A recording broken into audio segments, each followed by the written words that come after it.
Hola, ¿cómo andan? Bienvenidas a una nueva clase. El día de hoy vamos a ver el desarrollo normal del sistema digestivo. Vamos a arrancar dando un repaso de la formación inicial del mismo. Luego vamos a ir detallando región por región del intestino primitivo, su histogénesis y por último vamos a hablar un poco de la fisiología del mismo, ¿sí? Bien, arranquemos con el repaso. El tubo digestivo habíamos dicho que se iba a formar a partir del plegamiento lateral embrionario. Recuerden que teníamos en el disco embrionario trilaminar la capa más ventral, que era el endodermo, ¿sí? Después del plegamiento íbamos a tener un tubo que se iba a extender desde la membrana bucofaringea hasta la membrana cloacal, ¿sí? Tengan en cuenta que el tubo digestivo no tiene solamente un origen pura y exclusivamente endodérmica, sino que también va a colaborar en su formación el mesénquima que va a estar rodeando a este tubo de origen endodérmico. Bien, habíamos dicho que el intestino primitivo presentaba diferentes regiones que son de cefálico a caudal, el intestino anterior que se extiende desde la membrana bucofaringea hasta el esbozo dorsal del páncreas, el intestino medio que va desde el esbozo dorsal del páncreas hasta el portal intestinal posterior que coincidía, era una línea que coincidía con el borde posterior del vehículo de fijación, y el intestino posterior que iba desde este último límite hasta la membrana cloacal, ¿sí? El intestino anterior a la vez se dividía en dos regiones, una cefálica o faríngea, que va desde la membrana bucofaríngea hasta el esbozo respiratorio, y va a ser la que va a dar origen a la faringe y es la que presenta las bolsas faríngeas, que son las que van a dar diferentes derivados en la cabeza y el cuello. Y la región caudal del intestino anterior es la que se extiende desde el esbozo respiratorio hasta el esbozo dorsal del páncreas y va a dar origen al esófago, al estómago y a parte del ácido duodenal. El intestino medio, en cuarta semana, eh, habíamos dicho que es un tubo corto y que tenía una amplia comunicación con el saco vitelino a través del conducto vitelino. Esta comunicación, a medida que se va a dar y se va a ir dando el desarrollo, se va a ir estrechando, ¿sí? El conducto vitelino se va a ir estrangulando. En quinta semana mencionamos que eh, el intestino medio iba a crecer mucho en lo que es en longitud, ¿sí? Y se iban a diferenciar en él dos porciones, el asa previtelina, que era cefálica, y el asa posvitelina, que es caudal. Estas asas son las que van a dar origen al intestino delgado y aparte del intestino grueso, ¿sí? El intestino posterior, en cuarta semana habíamos dicho que presentaba en su parte caudal una dilatación que era la cloaca, la cual en quinta semana iba a empezar a tabicarse e iba a terminar de tabicarse entre las semanas 7 y 8, quedando así un seno ventral, que era el seno urogenital, que va a dar origen a la vejiga y a la uretra, y un seno dorsal, que era el seno anorrectal, que va a dar origen al recto y al ano. El intestino posterior, entonces, va a dar origen a parte del intestino grueso y al recto y al ano. Bien, ya finalizamos con nuestro repaso, ahora vamos con la histogénesis del tubo digestivo. El tubo digestivo habíamos dicho que es de origen esplagnopleural en casi toda su extensión. Es decir, que teníamos la fusión del endodermo más el mesénquima que deriva del mesodermo lateral hoja visceral. Con respecto al endodermo, este va a originar solamente el epitelio de revestimiento y el glandular, ¿sí? Y el mesénquima que rodea al endodermo va a dar origen al tejido conectivo del tubo digestivo. ¿Cuál sería este? Esto sería la lámina propia y muscular de la mucosa, la submucosa y la capa muscular que lo rodea y la serosa o la adventicia, ¿sí? En la imagen de la izquierda, el endodermo está graficado en color amarillo, también lo pueden encontrar en un color medio anaranjado en ciertos libros. Y el mesénquima que va a estar rodeando al endodermo es este que se representa en un color medio rosita, ¿sí? Que es el que está más distribuido. No es ese rosa pálido que se ve ahí, que corresponde a una estructura transversal que es el septum transversum. Tampoco es este cordón dorsal que es bien rojo porque eso es la aorta. Es el rosita este que está más distribuido, ¿sí? Ese es el mesénquima.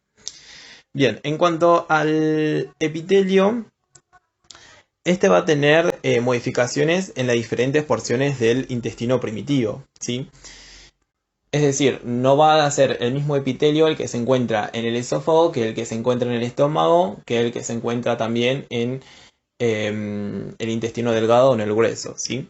En quinta semana de desarrollo, algunas regiones como por ejemplo el esófago, el duodeno y el intestino delgado, el epitelio va a aumentar de espesor, ¿sí? Va a empezar a proliferar. Ahí como se ve en la imagen de la derecha, la que se encuentra arriba, ¿vieron ese esquema de los tubos? Bueno, tenemos al principio un tubo ahuecado, ¿sí? Que es al principio de la formación del tubo digestivo. Al lado tenemos ya un cordón macizo, ¿sí? Esto nos representa la proliferación excesiva que tuvo el epitelio en una de las regiones del tubo digestivo, ¿sí? Es decir, se oblitera la luz del tubo. Después, entre las semanas 6 y 8, se va a recanalizar este tubo por apoptosis como se ve en las imágenes subsiguientes, ¿sí? Este es un proceso fisiológico que se va a dar en estas porciones que les mencioné. Con respecto al mesénquima asociado del tubo digestivo, este va a ser diferente en las diferentes porciones del tubo digestivo. ¿Qué quiere decir esto? Por ejemplo, en la porción faríngea, el mesénquima que lo rodea va a derivar del mesodermo paraxil, ¿sí? El mesénquima que se encuentra rodeando la porción más caudal del intestino primitivo deriva del mesodermo caudal, ¿sí? Y el resto del mesénquima que rodea al intestino parte del intestino anterior, al intestino medio y parte del intestino posterior, va a derivar del mesodermo lateral hoja visceral, ¿sí? Es esta porción, esta última que mencioné, que es de origen esplagnopleural. La diferencia entre estos tres tipos de regiones de mesénquimas va a ser que el mesénquima derivado del mesodermo paraxil y el mesodermo caudal van a dar una capa muscular de tipo estriado, ¿sí? Y la que deriva del mesénquima esplagnopleural, la capa va a ser de tipo lisa, la capa muscular va a ser tipo lisa, ¿sí? Ahí en la imagen de la derecha, la de abajo, se puede ver que es un corte transversal de, supónganse, el esófago. Se puede ver cómo se distribuyen estas células. En el centro tenemos la luz del tubo digestivo que va a estar rodeada o revestida por epitelio, ¿sí? A la periferia del epitelio encontramos el mesénquima, que son todas esas células que, bueno, es tejido conectivo, ya habrán visto en histología, y lo que rodea el tejido conectivo es la capa muscular. Bueno, ahora vamos a hablar detalladamente de todas las regiones del intestino primitivo. El intestino anterior, como dije anteriormente, tiene una región cefálica, la cual va a dar origen a la faringe, a parte de la boca, a la laringofaringe, a la tiroides, al timo, a la glándula paratiroides, a la trompa auditiva de Eustaquio. Todos estos son derivados propios de las bolsas faringeas que el próximo TP la vamos a ver, ¿sí? Esta región cefálica del intestino anterior es la que va a estar comunicada con las cavidades bucal y nasal, ¿sí? Ahí en la imagen de la derecha se ve la nasofaringe o la rinofaringe, que es la comunicación con la cavidad nasal, y la orofaringe, que es la comunicación con la cavidad bucal. Bien, en cuanto a la región caudal del intestino anterior, habíamos dicho que es la que va a dar origen al esófago, al estómago, a la primera porción del duodeno, a la mitad cefálica de la segunda porción del duodeno, al hígado, es decir, al esbozo del hígado, al esbozo de la vesícula biliar y a los esbozos del páncreas. Con respecto al esófago, este es de origen esplagnopleural y en cuarta semana habíamos dicho que es tubular y corto, ¿sí? Y en su porción ventral aparece el esbozo respiratorio o el divertículo respiratorio con el que tiene una amplia comunicación, la cual se va a ir acortando debido a que crecen las crestas traqueoesofágicas hacia medial conformando el tabique traqueoesofágico. La función de este tabique es separar el sistema digestivo del respiratorio, quedando así en finales de cuarta y de quinta el sistema digestivo hacia dorsal y el respiratorio hacia ventral. Ya para quinta semana tenemos un esófago bastante largo con respecto al de cuarta. La imagen de la izquierda corresponde a este proceso que les mencioné, en donde se está formando el tabique traqueosofágico, y la imagen de la derecha corresponde a una vista lateral de un embrión de quinta semana, en donde se muestra cómo se dieron las modificaciones del intestino anterior en quinta semana. Con respecto a la formación del estómago, este va a ser de origen esplagnopleural también. Y va a aparecer como una dilatación en el intestino anterior, ¿sí? Aparece como una bolsita en cuarta semana. Una vez que apareció y que se formó, va a empezar a crecer, pero de una manera muy particular. Su parte dorsal va a crecer más que la ventral.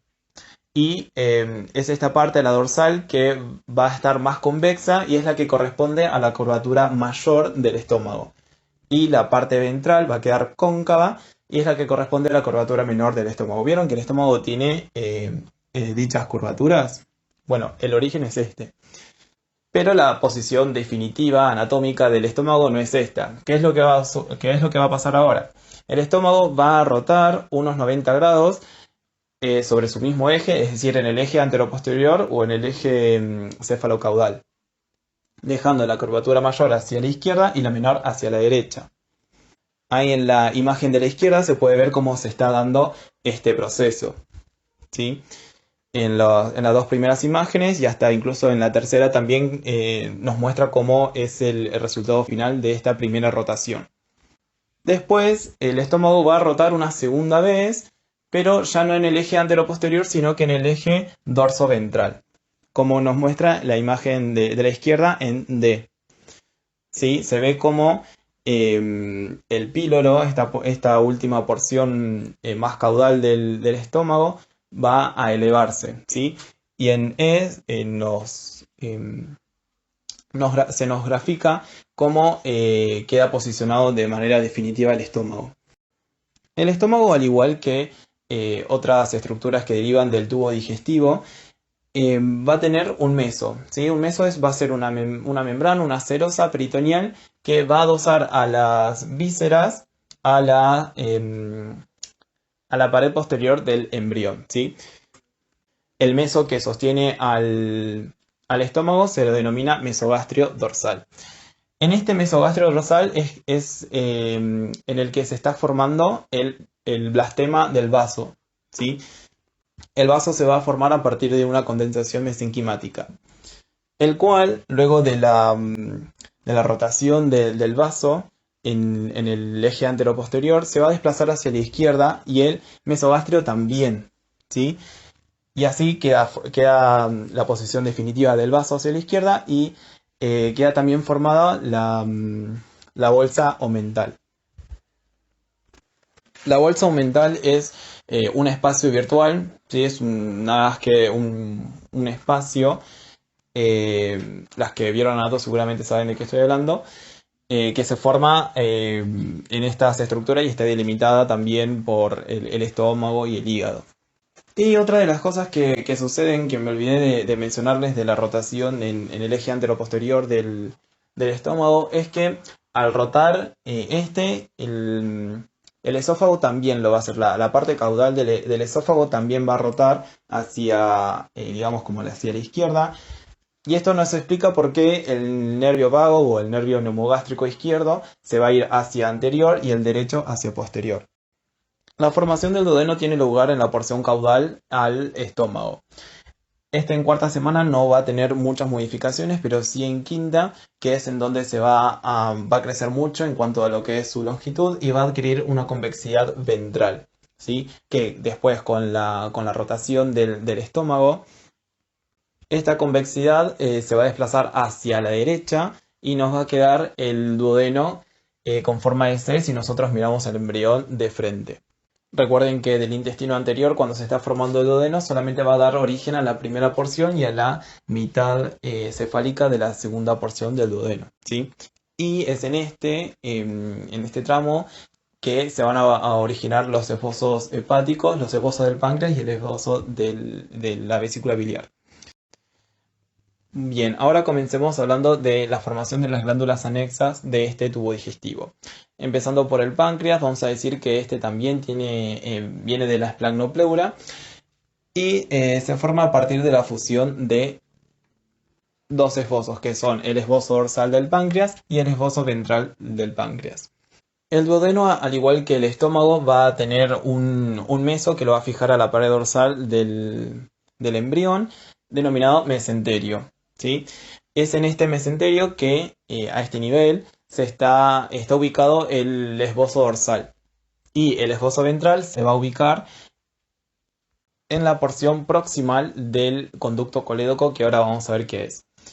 Ahí en la imagen de la izquierda se vuelve a repetir el corte transversal de la cavidad abdominal y atrás del estómago, perdón, en las dos primeras imágenes se puede ver cómo...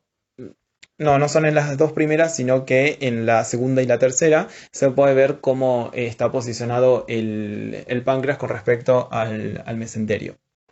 Ahora, ¿cuál es el mecanismo por el que estos dos esbozos van a fusionarse y van a dar origen al páncreas definitivo? Hay bibliografías que sostienen que sucede a consecuencia de la rotación del estómago, ¿sí? Que dicen que el esbozo ventral del páncreas es arrastrado hacia dorsal y así estos se van a comunicar y por lo tanto a fusionar. Y hay otra bibliografía que sostiene que se va a dar por el crecimiento diferencial de estas estructuras y por el crecimiento diferencial que tiene el duodeno. Ambos mecanismos van a ser válidos, ¿sí? Todo depende de la bibliografía en donde estén leyendo. Ahí en la imagen de la derecha se puede ver cómo el duodeno tiene al principio una disposición más bien recta y después va obteniendo la forma en C que les había comentado anteriormente y cómo se va dando el crecimiento de los esbozos del páncreas y cómo se va a ir desplazando el ventral hacia dorsal para así fusionarse. Con respecto a la histogénesis del páncreas, este es un órgano mixto, es decir, tiene función exócrina, porque tiene acinos y conductos, y tiene función endocrina, que lo van a ver con Juli, o capaz que ya lo vieron. Lo que es importante es que ambos tipos de células van a derivar de unas células troncales que tienen origen endodérmico, como ya sabemos. Ahí en las imágenes nos están mostrando cómo el páncreas empieza a formarse, ¿sí? Digamos como una placoda. A medida que vamos pasando el tiempo, estas células que conforman la placoda van a empezar a proliferar y van a formar un epitelio estratificado. ¿Se acuerdan que era epitelio estratificado? Dejando ahora a este epitelio organizado en tres capas. Una capa interna que va a estar en contacto con la luz, una capa periférica que va a estar en contacto con el mesénquima circundante y una capa intermedia que va a estar entre estas dos capas que describí, ¿sí? Ahí, como vemos en la imagen, se puede diferenciar bien estas tres capas, y en la imagen de al lado vemos cómo sigue proliferando y creciendo este páncreas. Luego, las células que se encuentran, que no están polarizadas, es decir, las que se encuentran en la capa intermedia, van a empezar a polarizarse, ¿sí? Dejando espacios, cavidades, dentro de este tejido, ¿sí? Cada vez se van a ir polarizando más células y se van a ir formando más cavidades, las cuales luego van a empezar a intercomunicarse entre sí, formando conductos, ¿sí? Van a quedar conductos periféricos que se van a interconectar y van a desembocar como en un conducto principal, ¿sí? Las células que van a estar rodeando estos conductos o estos túbulos luego se van a diferenciar en acinos y van a ser las responsables de la secreción de enzimas pancreáticas, ¿sí? Y ahora hablemos de la formación del hígado y la vesícula biliar. Empezando por el hígado, habíamos dicho que este se iba a formar a partir de un esbozo que proviene del endodermo del duodeno. Estas células que conforman el esbozo hepático van a empezar a proliferar, ¿sí? Y van a ir penetrando poco a poco en el septum transversum, que va a tener una posición más ventral después del plegamiento, ¿recuerdan? Ahí en la imagen que les adjunté, la que se encuentra arriba, se puede ver que el septum transversum es esta estructura de color roja, ¿sí? Porque su origen es mesodérmico. Las células hepáticas, mientras tanto, van a empezar a formar cordones hepáticos dentro del septum transversum, ¿sí? A medida que el hígado va a ir creciendo, va a ir tomando mucho volumen, ¿sí? Va a ocupar gran parte de la cavidad abdominal y va a invadir un plexo venoso que se encuentra alrededor del duodeno, y junto con ellos va a formar los sinusoides hepáticos, ¿sí? De los cuales van a surgir las células sanguíneas, ¿sí? No sé si se acuerdan que habíamos dicho que el hígado iba a ser uno de los principales órganos hematopoyéticos en la vida embrionaria, ¿sí? A partir de la semana 5 era el hígado el que se iba a encargar de producir las células sanguíneas. Y con respecto a la formación de la vesícula biliar, vieron que les dije que había células que o sea, del esbozo hepático, iban a salir del duodeno e iban a empezar a proliferar para introducirse en el septum transversum. Bueno, hay células que que salen del duodeno pero no entran en el septum transversum, digamos como que queda como en la mitad, ¿sí? Es en estas células que van a formar el conducto colédoco, y en su porción más distal van a presentar un esbozo que es el esbozo de la vesícula biliar, o el esbozo vesicular, que es el que le va a dar formación a esta vesícula, ¿sí? Ahí en las imágenes de abajo se puede ver bien claramente cómo se va a ir formando, y también en el conducto colédoco podemos ver el origen del esbozo ventral del páncreas. En estas imágenes se puede ver, más que nada las de la derecha, se puede ver un corte transversal de una vista superior, supónganse, de la cavidad abdominal del embrión, en donde nos muestra un hígado chiquito, sí, un esbozo hepático chiquito que todavía no penetró del todo en el septum transversum que se ve ahí señalado. Después en D ya se ve un hígado bastante grande, ¿sí? Que ocupa mucho espacio dentro de la cavidad abdominal. Y también se puede ver que este órgano está unido como al estómago mediante un meso. Este meso es el epiplón menor. Y también está adherido a la pared ventral del cuerpo embrionario mediante el futuro ligamento falciforme que se ve ahí señalado, ¿sí? Bueno, ya finalizamos con la formación y el desarrollo de los derivados del intestino anterior. Ahora comencemos con el intestino medio. Habíamos dicho que en quinta semana iba a sufrir un gran crecimiento en cuanto a su longitud, en la cual se iba a distinguir dos porciones, el asa previtelina y la posvitelina, las cuales iban a dar origen a la mitad caudal de la segunda porción del duodeno, a la tercera y a la cuarta porción del duodeno también, al yeyuno, al ilion, al ciego, al apéndice, al colon ascendente y a los 2/3 derechos del colon transverso. En sexta semana, el intestino medio va a empezar a elongarse mucho más de lo que se elongó en quinta semana, ¿sí? Pero en sexta semana también vamos a tener un crecimiento bastante grande y un desarrollo grande del hígado, que va a ocupar gran parte de la cavidad abdominal, como les dije cuando lo vimos a este órgano. Como las paredes abdominales del embrión son muy chicas como para poder alojar estos volúmenes de las vísceras, lo que van a hacer las asas vitelinas es herniarse, ¿sí? Van a salir de la cavidad abdominal y se van a dirigir hacia el celoma umbilical, que es el lugar del futuro cordón umbilical, ¿sí?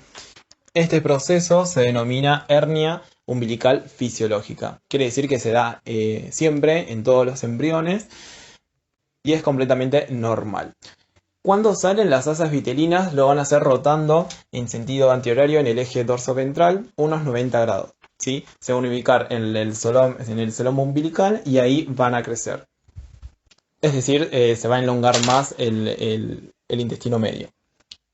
Luego, en la semana 10 van a retornar a la cavidad abdominal, debido a que esta ya creció y las paredes abdominales están, digamos, preparadas u aptas para poder alojar a los derivados del intestino medio y al hígado, que tiene un gran volumen. ¿Cómo van a regresar? Van a regresar también rotando en sentido antihorario en el mismo eje, pero 180 grados, ¿sí? Entonces, en total van a rotar 270 grados las asas vitelinas, ¿sí? Ahí en las imágenes de la izquierda de arriba se ve cómo empieza a rotar las asas vitelinas. En la imagen de abajo ya se ven a las asas vitelinas en el celoma umbilical, y también se muestra que las asas vitelinas están adosadas a la pared dorsal del embrión a través de un meso que se denomina mesenterio, ¿sí? En la imagen de la derecha se puede ver cómo se está dando toda la rotación y cómo es el proceso completo de la hernia umbilical fisiológica. Con respecto a estas imágenes, la primera, la de la izquierda, es una vista dorsal, lateral, en donde se puede ver cuál es la relación del mesenterio y el inicio de la rotación de las asas, ¿sí? Y la imagen de la derecha es una vista ventral, estamos mirando de frente al embrión, o del feto, mejor dicho, en donde se puede ver cómo se van a posicionar los derivados de las asas vitelinas, ¿sí? El asa previtelina, que es la que más va a crecer en el celoma umbilical, es la que va a dar origen al yeyuno y el ilion, y cuando regrese se va a ubicar en la parte inferior de la cavidad abdominal, y la otra porción es decir, la porción postvitelina, que es la que va a dar origen al resto del intestino grueso, se va a ubicar hacia arriba y hacia la derecha. Con respecto al intestino posterior, este va a dar origen al tercio izquierdo del colon transverso, al colon descendente, colon sigmoideo, al recto y al ano, ¿sí? Y va a finalizar en la membrana cloacal, la cual se va a romper entre las semanas 7 y 8 más o menos, para permitir la circulación de líquido amniótico, ¿sí?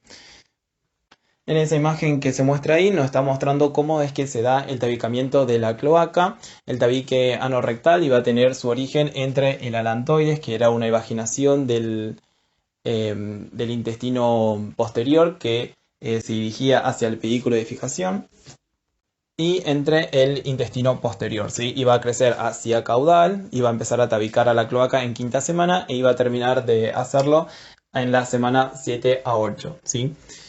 Dejando el seno urogenital hacia ventral y el seno anorrectal hacia dorsal. Parte de este seno va a dar origen al recto. Es decir, el recto tiene doble origen, ¿sí? Va a derivar de dos tipos de tejidos, digamos, ¿sí?